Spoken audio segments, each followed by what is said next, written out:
birçok insanın ortak sorunu aslında. Asıl korkutucu olansa uykuda solunumun durması, yani uyku apnesi. Zira bu pek çok hastalığa davetiye çıkarmakta. Hatta ucu ölüme bile varmakta.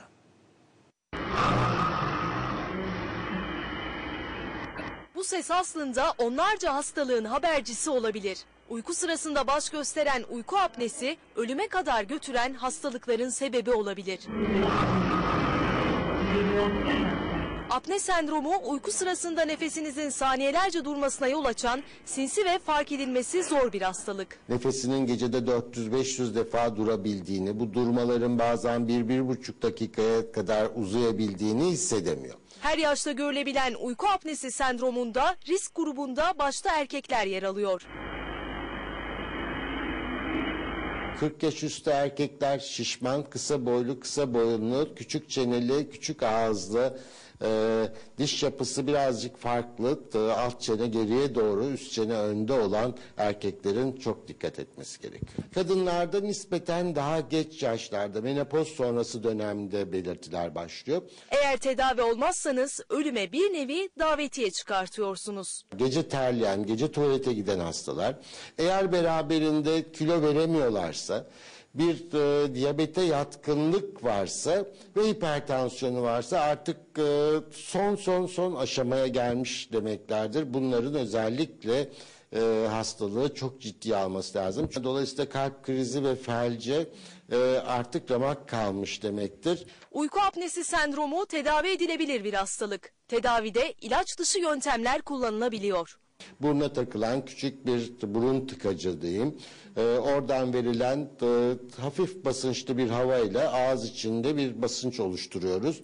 Ve ağız boşluğu içinde solunum yolunun kapanmasını, daralmasını engelliyoruz. Gece tetkikinde uykudaki görüntülerinizi kayda aldırtarak hastalığınıza teşhis koydurabilirsiniz. Geceliğin nasıl geçti, geceliğin neler oldu, uykunun dönemleri nasıl etkilendi, bundan kaç defa solunum durması oldu, kalp bundan etkilendi mi, oksijeni ne kadar düştü, beraberinde başka uyku hastalıkları var mı? Bütün bunları o gece tetkiki sırasında izliyoruz. 30-40 saniyelik nefes durmaları oluyor. Uykunun bazı dönemlerinde bunlar 1-1,5 dakikaya kadar uzayabiliyor. Bu mesela çok ağır, uykuya dalar dalmaz nefes durmaları olan ve bütün gece nefes durmaları devam eden, dolayısıyla neredeyse dakikada bir nefesi duran, yani 8 saat uyuduğunda 500 tane solunum durması olan bir hasta. Eğer teşhis uyku apnesini gösteriyorsa trafiğe çıkarken çok dikkatli olunmalı. Ve uyku apne sendromlu hastalar neredeyse üçünden birisi mutlaka trafik kazası yapıyor ya da trafik kazasına sebep oluyor.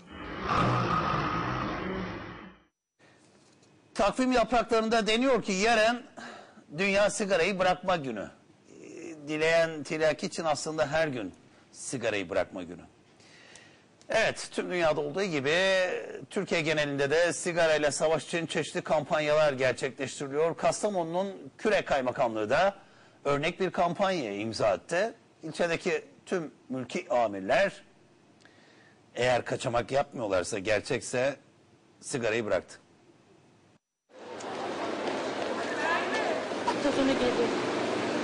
Dünyada her yıl milyonlarca insan sigara yüzünden hayatını kaybediyor.